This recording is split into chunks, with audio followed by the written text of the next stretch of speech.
Kaixo eta ongi etorriak gaurko saiora. Gaurkoan, Nafarroako Lab sindikatuko irakaskuntzako kidea den Inigo Oreiarekin hitz egingo dugu, eta ondoren Meliton Estudioseko Idoia Kalborekin. Dena den, lehenago, has gaitezen betiko edukiekin. Ikusitzagun gaurko efemerideak. 1926ko ekainaren 10ean, Antoni Gaudí arkitektua tranbia batek harrapatuta hil zen. Gainera, ekainaren 10ean ere, 1967an, Israel eta herri arabiarren arteko 6 eguneko gerra amaitu zen. Bestalde, 3 urte beranduago, 1970ko ekainaren 10ean, Miguel Ángel Rodríguez El Sevilla, abeslari, humorista, lokutore eta aktorea jaio zen. Eta azkenik, gaurko egunez ere, baina 1988 urtean, Josep Tarradellas Kataluniako presidente ohia hil zen. Pasa gaitezen gaurko lerroburuak ikustera.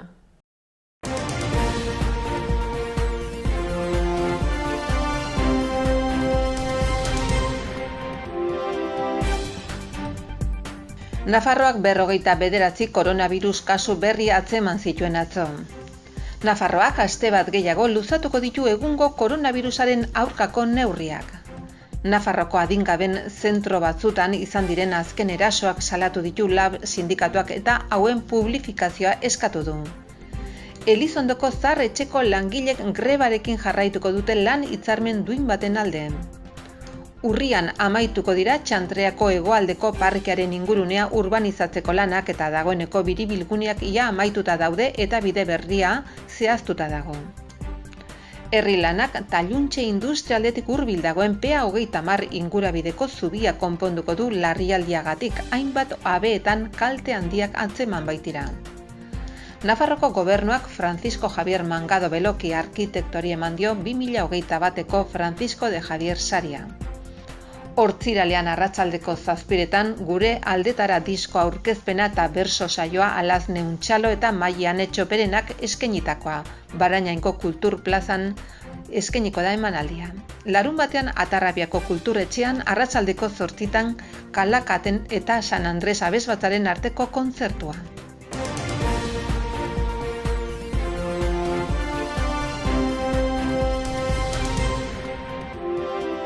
Asteontako agenda errepasatzen jarraituko dugu. Gaur, Petxiren kontzertua izanen da arratsaldeko 7:30 Oko Andra Maria plazan. Horretaz gain, bihar Gazteendako oihalen estanpazio tailerra berrerabiltzeko materialekin eginen dute Mendillorriko Zibiboxean arratsaldeko 6:30. Bihar ere, baina arratsaldeko 7etan eta geltokin, Nahiak Nahiren kontzertua egonen da. Sarreren prezioa 5 eurokoa izanen da eta 2 garagardo sartuko dira. Biharko egunarekin jarraituz, Alazne Untxalok eta Maian Etxoperenak gure aldetara disko aurkezpena eta bertso saioa eskainiko dute Barañaingo Kultur Plazan arratsaldeko 7etan hasita. Larunbatean, Zirika Zirkusen berrera bizi ikuskizunaz gozatzeko aukera izanen da goizeko 12etan Mendillorriko Zibiboxean. Eta larunbat arratsaldean, 8etan hasita, Kalakan eta San Andres koralak kontzertua eskainiko dute Atarrabiako Kulturetxean. Ondoren, igandean, beste 2 kontzertu eskainiko dituzte, bata 5:30 eta 8etan bestea. Eta azkenik, igandean, Txantreako Euskaldunon biltokitik auritzera txangoa eginen dute frankismoaren aztarren atzetik, eta goizeko 8etan abiatuko dira. Gaurko komunikabideen azalak aztertzen jarraituko dugu. Diario de Notiziasekin hasiko gara. Titularrak Navarra sumari euskara diskriminatzeagatik emandako kolpe judizial berria nabarmentzen du. Bestalde, Nafarroan handui indiarraren lehen kutsadura eman dela azpimarratzen du azalak. Argazkian aldiz, Txantreako bide berria erakusten du. Horretaz gain, aldi baterako kontratu baten justifikatu gabeko amaiera balioagabea izanen dela jakinarazten du Notiziasek. Baita haur hezkuntzako aurrematrikularen 61,9% ikastetxe publikoetan egin dela ere. Gai aldatuz, sare elektrikoak Nafarroan 2026 arte 80 milioi inbertituko dituela aipatzen du. Eta enpresa batek Asiar Liztorren abiak kentzeko dronak erabiltzen dituela ere jakinarazten du. Bestalde, osasunak abonuen prezioa igo duela nabarmentzen du. Eta azkenik, Patxi Mangado bere ibilbideagatik saritua izan dela aipatzen du azalean. Diario de Navarrarekin jarraituko dugu. Titularrak dioenez, handui berriak Nafarroako COVID kasuen 15% dira, eta Indiako bat erregistratu da. Argazkiaren bidez aldiz, uztailean 30 eta 39 urte bitartekoak txertatzen hasiko direla jakinarazten du. Gai aldatuz, ikastetxe itunduetan aurrematrikula handitu egin dela aipatzen du. Horretaz gain, Iruñeak arratoien aurkako WhatsApp bat martxan jarri duela ere jasotzen du egunkari honek gaurko azalean.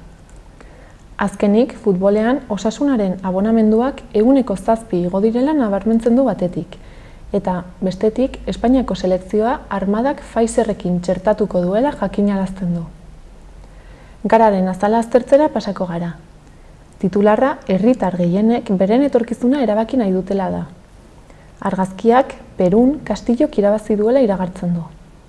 Horretaz gain, dirudienez, Erkorekak LKS 269.830 euroan kontratatu zenik ez zekiela aipatzen du Garak. Eta, amaitzeko, Osakidetzak abuztutik aurrera erregistratutako hildakoen kopuru txikiena jakinarazi duela azpimarratzen du. Berriarekin jarrai dezagun. Argazkian, Kastillok garaipena aldarrikatu duela nabarmentzen du. Bestalde, nafar gehienek beste euskal lurraldeekin erlazioa indartu nahi dutela ere aldarrikatzen du azalonek. Gainera, jazaldietarako musika tresnak berotzen hasi direla aipatzen du. Gai aldatuz, Elkarrekin Podemosek pandemiaren aurkako legea babestuko duela aurreratu duela jakinarazten du. Baita, UEMako herrietako osasun langileen 20% ez dakitela euskaraz ere, eta pediatrian herenek. Amaitzeko, Nafarroako gobernuak motibazio politikoko biktimen legea abiarazi duela jasotzen du berriaren gaurko azalak.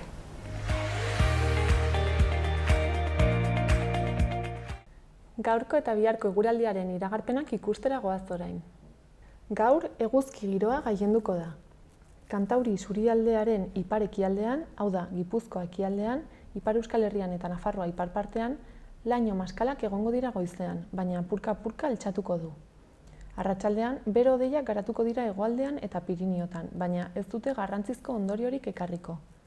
Tenperaturak gora egingo du, bereziki barnealdean, eta 25 gradura iritsiko da. Ebro Baiaratik gertu 28-30 gradura igo daiteke, eta ipar ekialdeko haize ahula ibiliko da. Bihar, ostiralean, giro eguzkitsuaz goza ahal izango dugu. Hala ere, Kantauri isurialdean bero-hodeiak agertuko dira, bereziki goizean eta egunaren amaieran. Arratsaldean, ezegonkortasuna apur bat handituko da. Bero-hodeiak garatuko dira barnealdean eta baliteke trumoiak lehertzea, bereziki hegoaldean, Nafarroa ekialdean eta Piriniotan. Ipar ukituko haize leuna ibiliko da goizean eta arratsaldean apur bat harrotuko da. Tenperaturan ez dugu aldaketa handirik espero behar.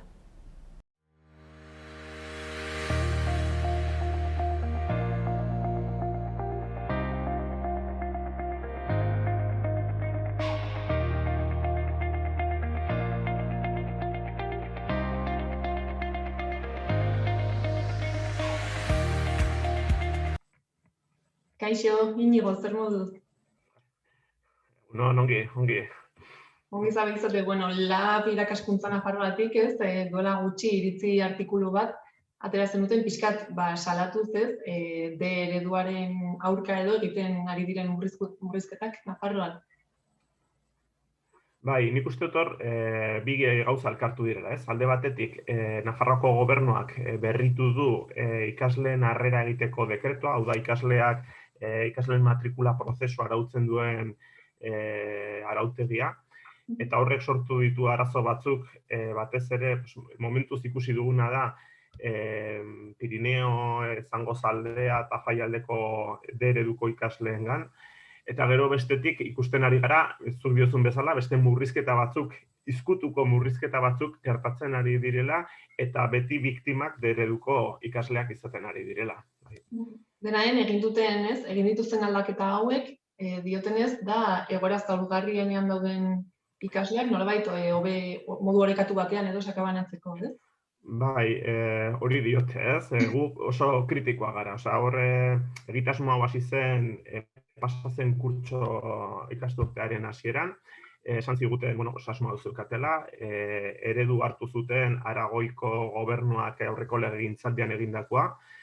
Gu printzipioz begi honez ikusten genuen, segregazio jatorri sozioekonomiko duen segregazioak larria da, eta nik uste zinbestez ikasle guztiek, familia guztiek, berdintasun ikuspegi batetik, aukera berdinak izan behar dutela Nafarroako hezkuntza sisteman, ez da?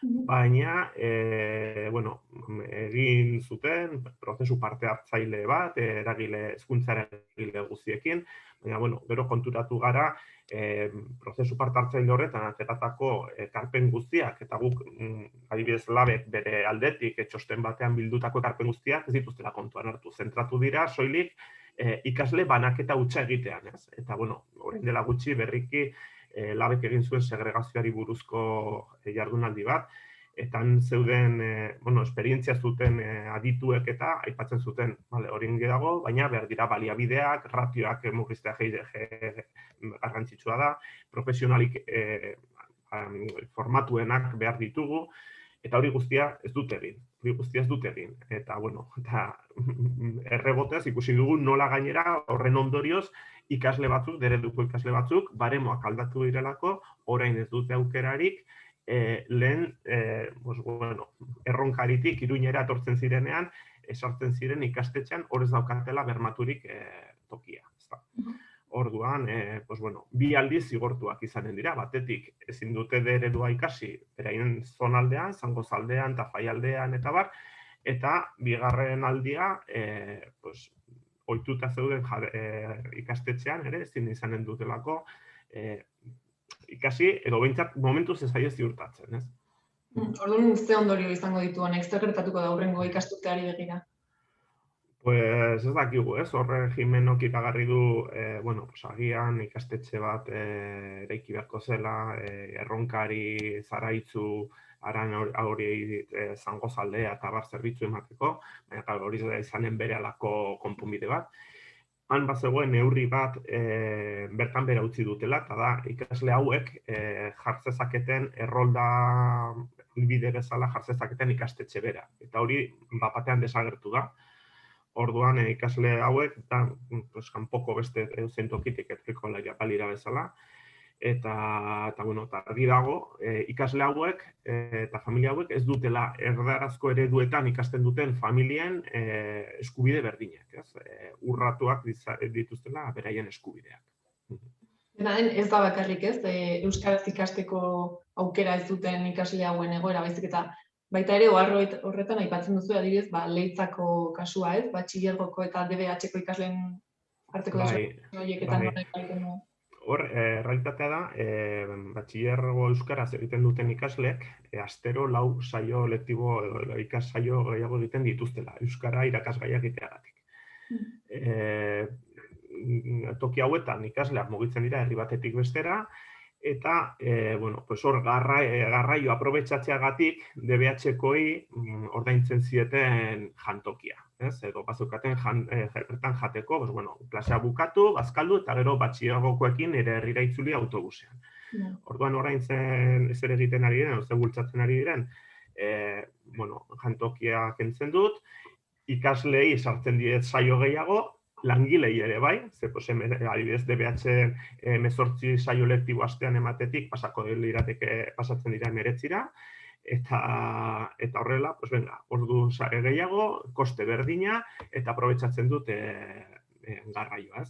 Hau datorren urteari begira Leitzan gertatuko da, Leitzatik kanpo joaten diren ikasleekin, ikas komunitatearen iritziaren kontra, eta neurri hau ez da berria, hau ja, adibidez, Beran eta Lekarozen, okerrez banago, ere gertatzen da inguruko ikasleekin. Hori nola ulertu daiteke zentzu du horrek?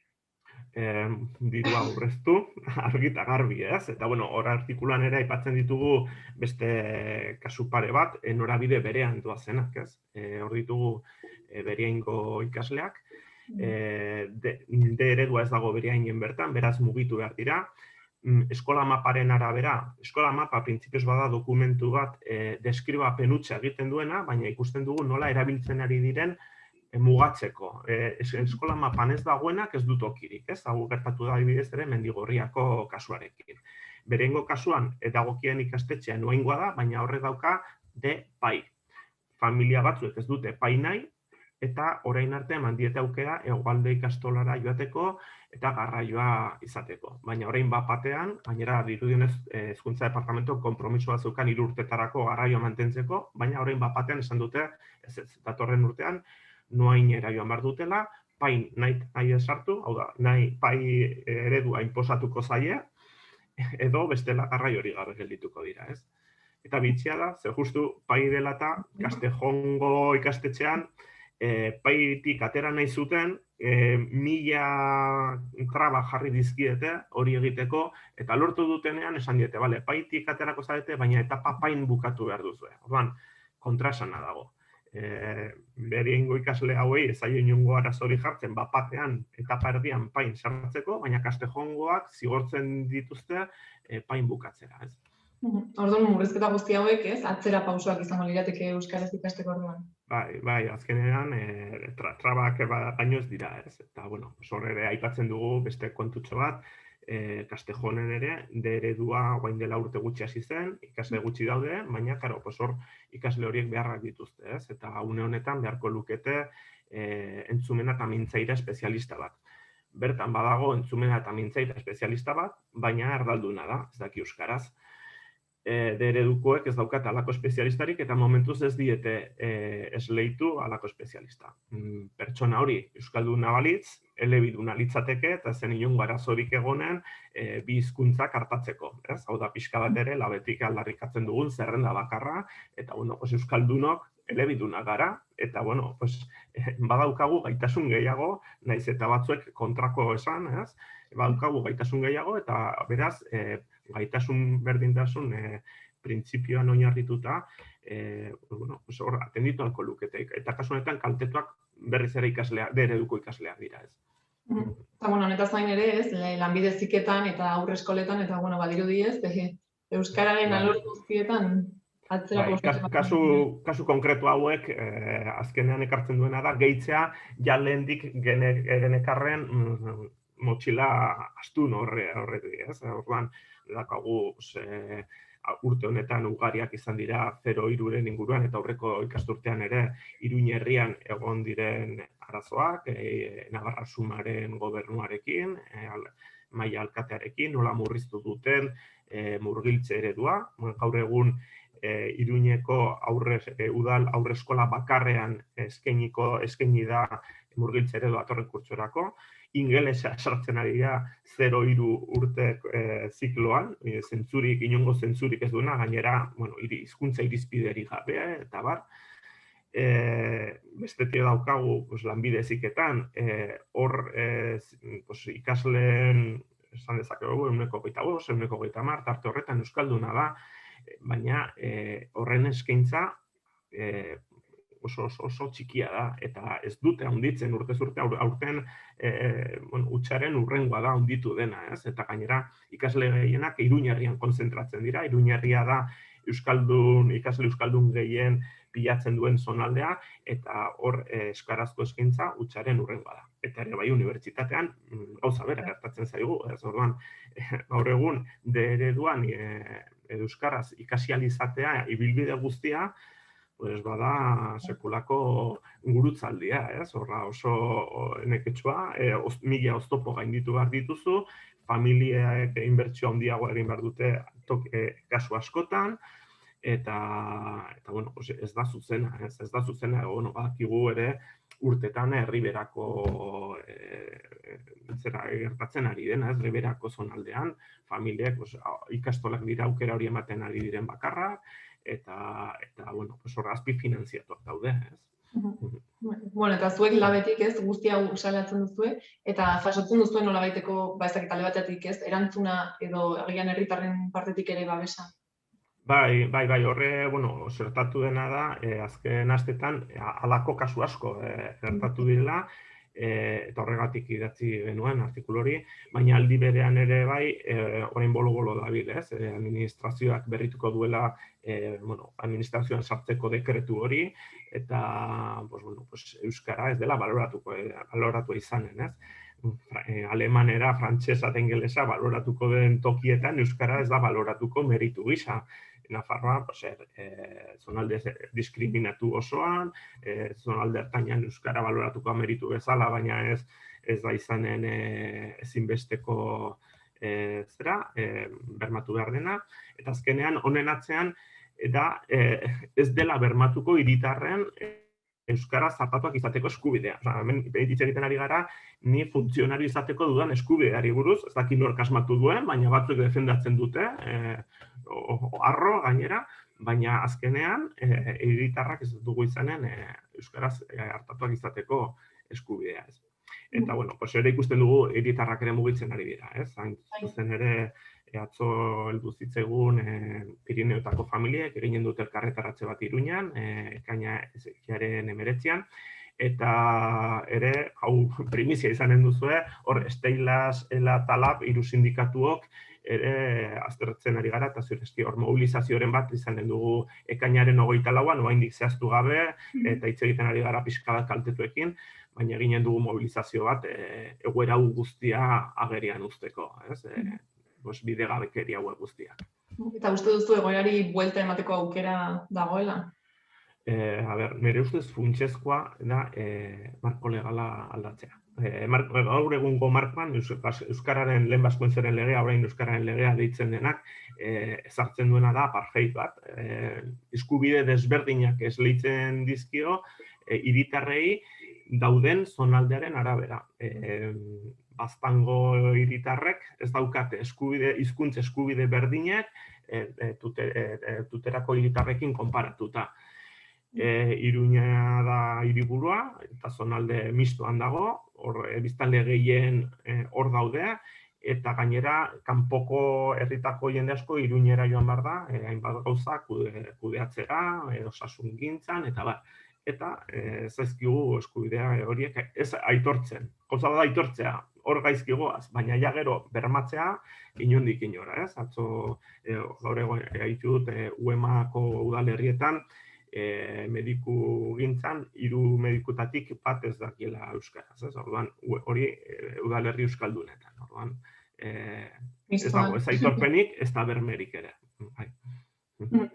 Eta orduan, uste duzu posiblea izango dela hori aldatzea? Asko kostatuko da, Bai, horren ikuste, une honetan ez dago borondate politikorik euskararen lege aldatzeko, nire ustez hori funtsezkoa litzateke, ofizialtasuna beharko genuke Nafarroa osoan, eta hori normalizaziorako politikak. Nik ulertzen dut, egoera soziologikoaren arabera, hizkuntza politika horiek modulatu aldirela, baina horrek ez du esan nahi hiritarren eskubideak ezin direla bermatu, ez?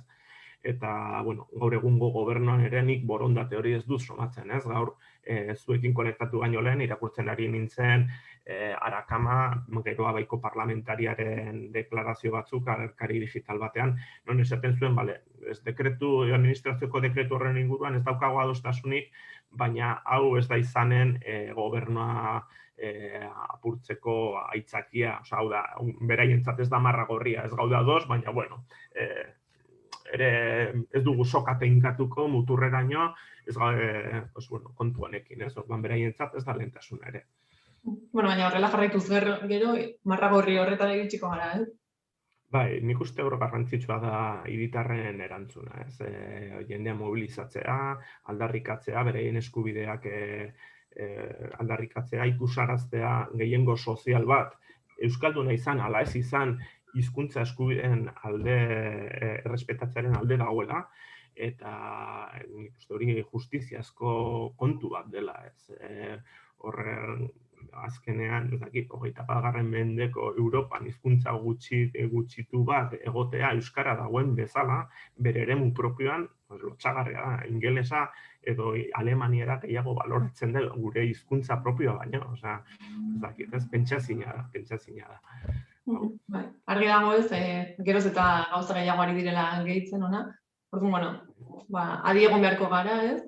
Datozen egunetara, aipatu duzun bezala, antolatuko duzuen mobilizazio horretara, edo? Bai, horre, oraindik ez daukagu oso argi ordua eta, baina, gu sindikatuak 24an, ekainaren 24an izanen da, eta hori esan dizudan bezala, ikusi dut hilaren 19an ere, Pirineotako familiak ere elkarretaratze bat eginen dutela Iruñan, eta, iruditzen zaigu, azkenean, hori da gelditzen zaigun eduzten diguten bide bakarrenetakoa, ez? Mobilizazioa, eta hor jarrera euskarafobo horiek mugiaraztea, ez?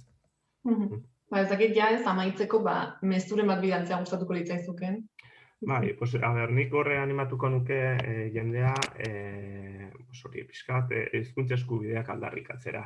Ez da bide erraza, nik uste bihurtu dutela oso bide korapilatsua eta gatazkatsua, nahita, nik uste gobernuaren asmoa adibidez Mendigorrian egin dutena bada esatea, lortu dute, baina begira ze gurutzaldia, ze bide nekeza egin behar izan duten onaino heltzeko, helburua da jendea desanimatzea, eta nik uste dut oso garrantzitsua da elkartzea, antolatzea, baditugu zorionez erakunde, mugimenduak, hizkuntzaren inguruan eta hezkuntzaren inguruan aldarrikapen hauek mugitzeko prest daudenak, kontseiluak, behatokiak, sortzen, ikastolak, hainbat mugimendu, horren inguruan indarrak biltzeko, mugitzeko, eta lortzen dugun benetan euskarazko irakaskuntza, eta ez bakarrik irakaskuntza, baina euskara eskubide bihurtzea, ez? Eta euskaraz bizializatea Nafarroan, 0 urte duzunetik, biziraun bitartean, eta nion gara zori gabe. Logikoa litzatekena, ez den utopia bilakatzen. Mila esker, Inigo gurekin hitz egiteagatik. Zuei aukera hau emateagatik. Eta egonen gara, beste batean. Bale, erki nahi duzen. Bale, bueno.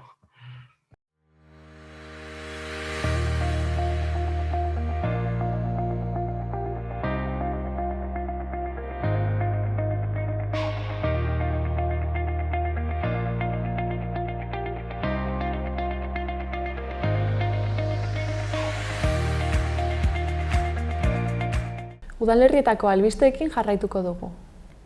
Uharten, konpartsak musika eta dantza ikuskizuna prestatu du bere 70. urteurrena dela eta. Dantzak, pozak eta emozioak plazaldea beteko du hurrengo ekainaren 19an arratsaldeko 7:30. Sarrerak udalaren web orrian edo kulturetxeko atezaintzan eskura daitezke.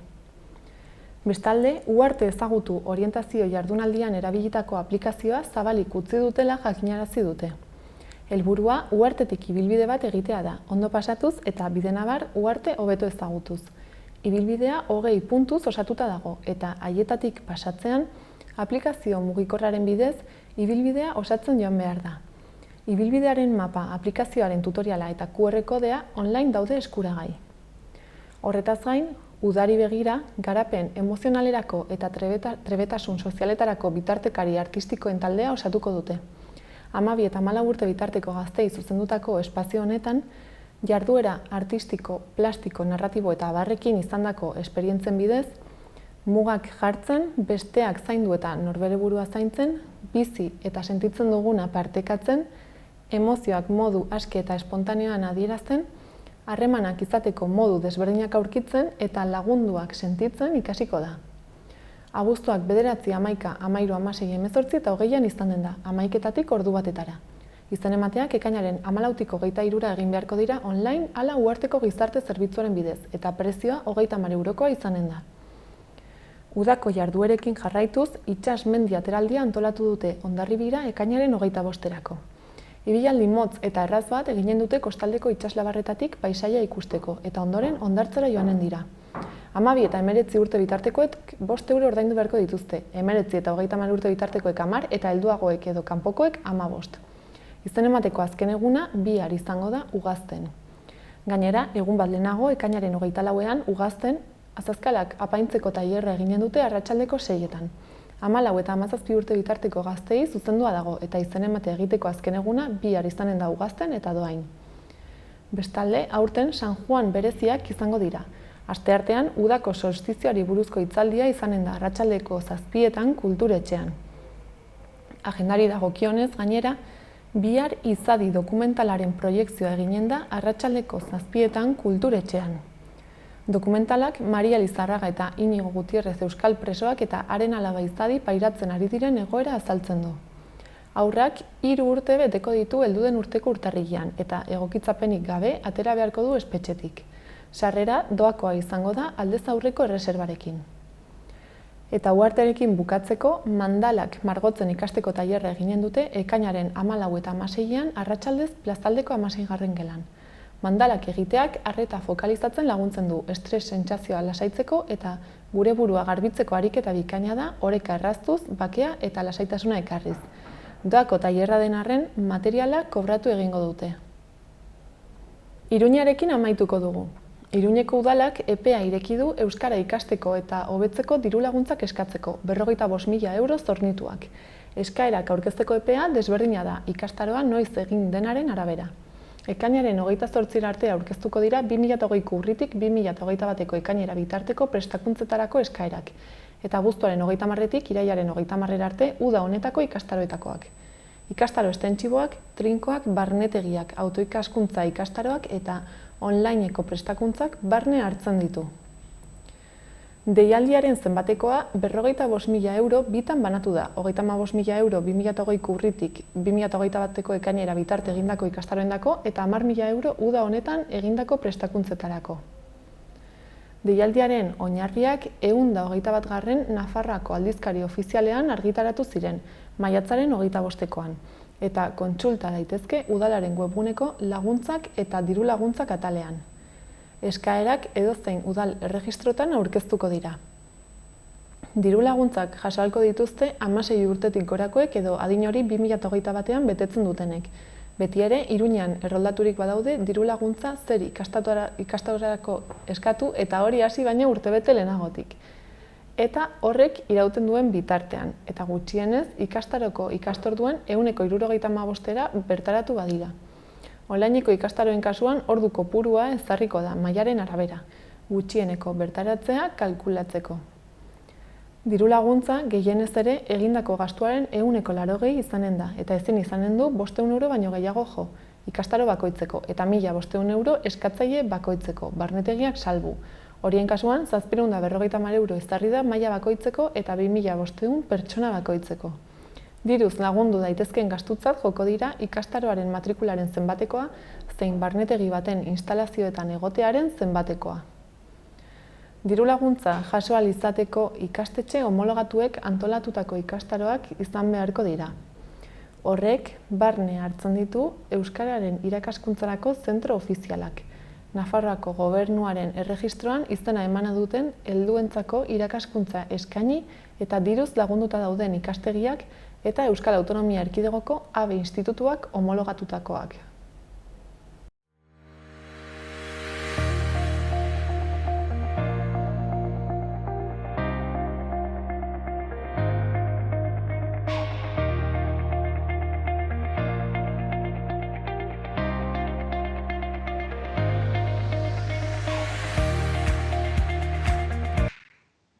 Kaixo, Idoia, zer moduz?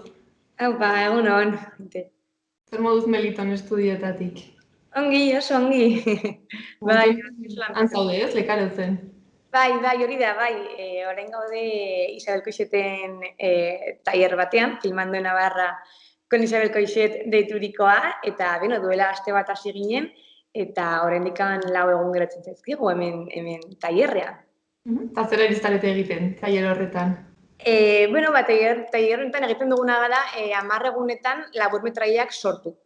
Eta bagauderen hemen 40 ikasle, etorri dira leku askotatik, gainera, etorri dira Madrildik, Bartzelonatik, Kanariasetatik, Balerretatik ere bai, Estatu Batuetatik eta Inglaterratik etorritako pertsonak ere baditugu, beraz, oso ongi. Bai, perfilak oso anitzak dira, bai, adinean bai lan arloan, ze guztiak egiten dute lan zinema arloan, baina gauza ezberdinetan. Bai, ez dakit, adibidez, zuzendariak, ekoizleak, daude zinema irakasleak, baita ere, aktoreak. Orduan, arrakasta handia ari da izaten, ez, tailerra? Bai, egia da, arrakastatzen duela eta harrera oso ona, ze baziren 40 plaza, eta 40ak bete dira, gainera jendeak kanpoan geratu da, beraz oso pozik gaude. Eta nola antolatu duzue gaur egungo egoerarekin, aforoaren kontuarekin eta guzti honekin? Bai, eskatu duguna da, hasteko, etorri aurretik, PCR bat egitea eskatu dugu, horrela guztiak hemen seguru gaude, eta sortu dugu burbuja edo moduko bat, maskarirekin gaude, gero egunero hartzen dugu temperatura, gosarietan eta bazkal orduetan, eta, ez gara kaleko edo jendearekin elkartzen, beraz, ongi, oso. Zuen munduan murgilduta zabiltzate. Hori da, bai da, bizitza paralelo moduko bat, hemen 10 egun hauetan. Eta nola egiten duzu, bakoitzak egiten du bere labur metraia, ala taldeka antolatuta zaudete, nola egiten duzu? Meitu hau, oso librea da, bakoitzak egiten du pixkat nahi duena. Orokorrean guztiak elkartu dira talde txikietan, 3-4 pertsonako taldeetan, eta haien artean lagundu egiten dira. Baina badaude ere bai, banaka lan egiten ari diren pertsonak, eta hori, oso librea da, eta bakoitzak egiten du pixkat gogoko duena, edo nahiago duena. Eta zein da Isabel Koixeten papera guzti honetan, zer egiten du pixkat iritzia eman, gidatu, lagundu? Bai, Isabel, lehenengo egunetan Isabelekin izan genituen klase teorikoak, eta gero ja ikasleak rodajetan hasi zirenean, berak egiten ditu bat tutoriak, pixkat gidatzeko eta bere iritzia emateko eta laguntzeko. Gero baita ere Isabel pasatu egiten ari da rodaje ezberdinetatik, ikusteko pixkat nola lan egiten duten ikusteko, eta gero azkenek egunen egingo dugu lan guztien proiekzioa eta gure iritzia edo eman. Eta hori egingo duzuean bertan, ala ere agian ez kanpoko jendeari irekia noiz bain? Egingo dugu eta tailerreko pertsonekin bakarrik. Bai, gehien bat hori esan duan moduan burbuja ere mantentzeko. Beste pertsonekin ez elkartzeko eta arazorik ez egoteko COVID-arekin. Eta orduan gero, han bakoitzak zer egin du ere, bere gidoia sortu eta nahi duten tokietan grabatu, ala guztia mugatzen duzu ezakit zonalde konkretu batera? Ez, hau oso librea da, haiek bere ideiak sortu dituzte, gidoiak egin dituzte, eta guk erakutsi dizkiegu lokalizazio batzuk, egon ginen Bertizen, egon ginen Zugarramurrikoko bazuluetan, eta gero Elizondo, Irurita edo hemengo herrietan, erakutsi dizkiegu, gero casting txiki bat egin genuen, etorri aurretik castinga ere erakutsi diegu, eta gero haiek bere ideak sortzen dituzte, nahi duten lekutan grabatzen dute, eta nahi duten historioa. Eta momentuz nola ari da joaten kontua? Jendea pozik dago, parte hartzaileak? Nik uste dut baietz, proiektu asko sortu dira, ez dakit 40 ikasle dira eta gutxi gora bera, ez dakit 20 proiektu edo gongo dira, ez dakit agian 18 proiekturen bat, eta oso gustora badaude egun osoan lanean. Horik ez da sortu, agian sorpresaren bat, ala zerbait gaizki atera, arazoren bat? Nik uste dut ez da arazorik egon. Duela bi gau, gaueko 11etan talde bat geratu zen kotxeri gabe, mendian eta koberturari gabe, eta poko horrela izan zen abenturilla, baina bestetik nik uste dut oso ingoteratzen ari dela. Primeran, eta hau urtero antolatzen duzue halako tailer bat, zinemagile desberdin batekin, esango zenuke urtetik urtera geroz eta maila altuagoa dagoela edo ezagunagoa dela egiten duzuen hau? Ezagunagoa da, nik uste dut hirugarren edizioa da eta aurretik egondako pertsonak bere lagunei, ezagunei izaten diete, beraz hori gure zirkulua edo handitu egiten da. Beraz, nik uste dut ezagunagoa dela, eta maila, nik uste dut urtero oso maila altua dagoela, alde horretatik berdin izaten da edo urtero.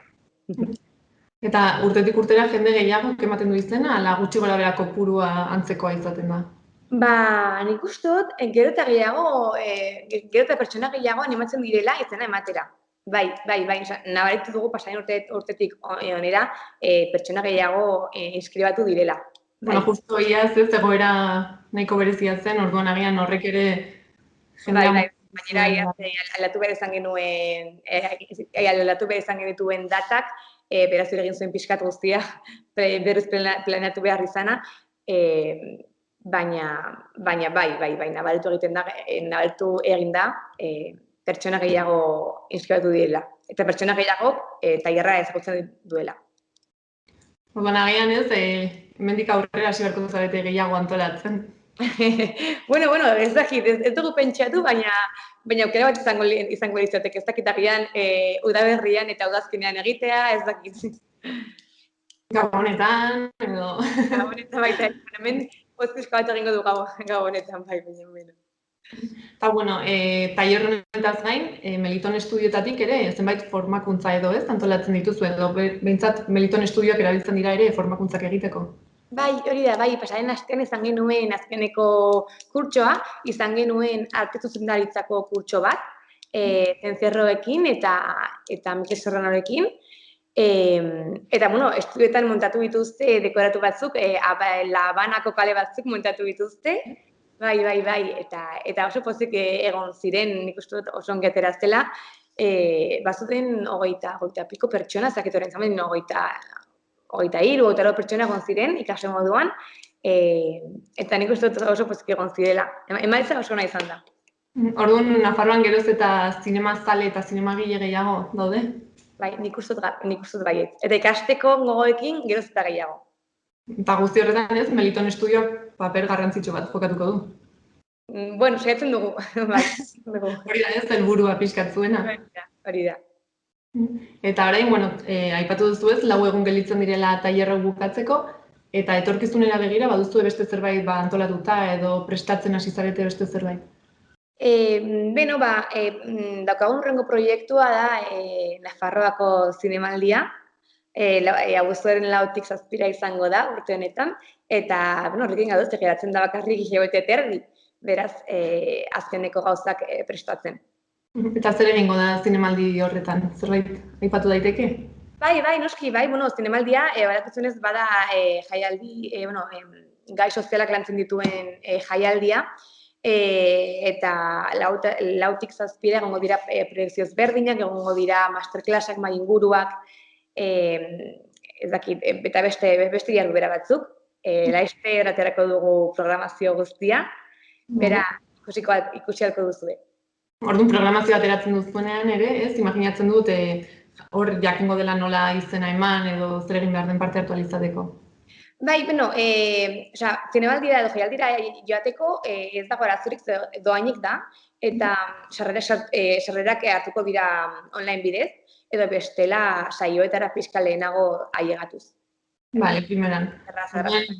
Orain programazioaren esperoan, ez, galitu beharko gara. Bai, baina laster izango da.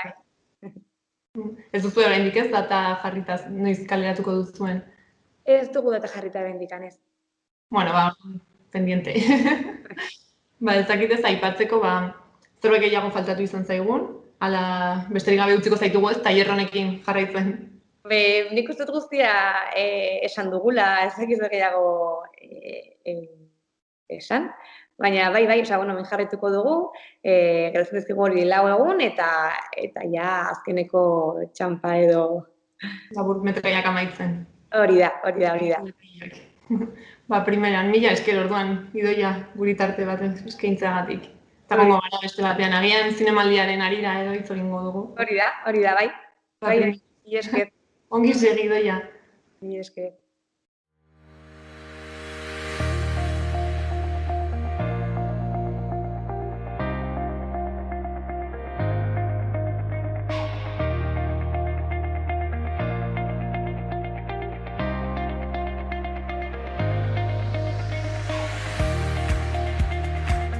Beno, gaurkoz, hau izan da guztia. Eskerrik asko hor egoteagatik eta bihar arte.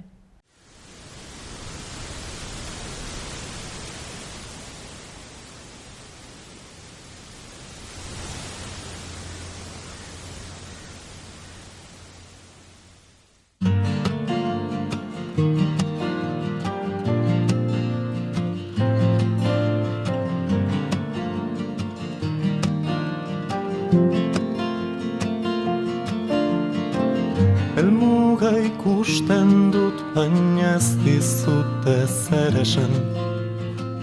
Zerbait aipatu duzu eta nik ez dut kontuan izan. Triste zaudela ikusi dut zure begietan, hain gertu, hain urrun aldi berean.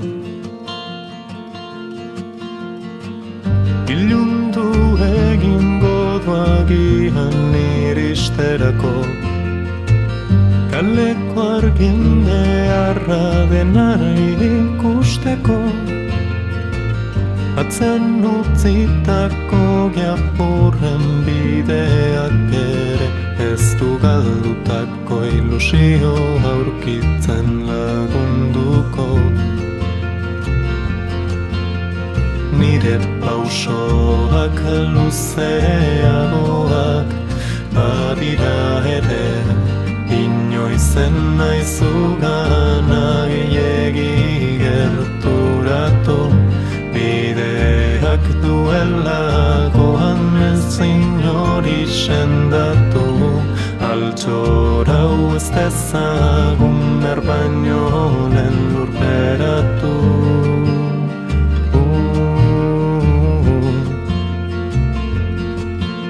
Ta oraindiko izegi bada ere berandu dela esateko, badakit jada ezkarela puntuan iritsiko, ta guk ez baina denborak duela erabakiko, bide honen luzeran noizkaren gu eroriko.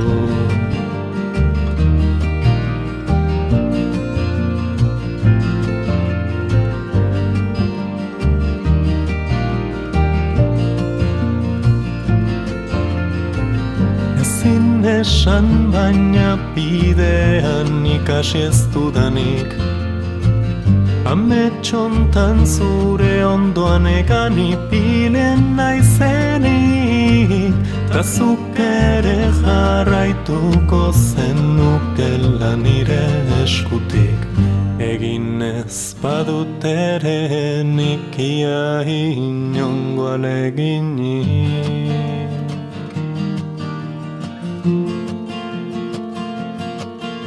Ta oraindiko izegi bada ere berandu dela esateko, badakit jada ezkarela puntuan iritsiko, ta guk ez baina denborak duela erabakiko, bide honen luzeran noizkaren gu eroriko.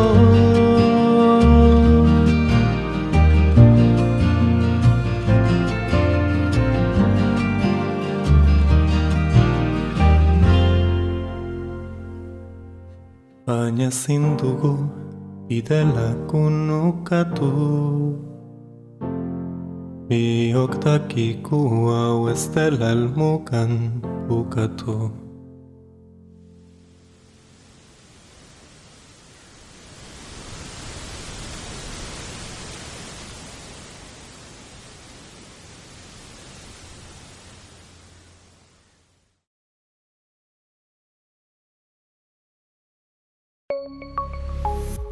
Gobierno de Navarra. Nafarroako gobernua.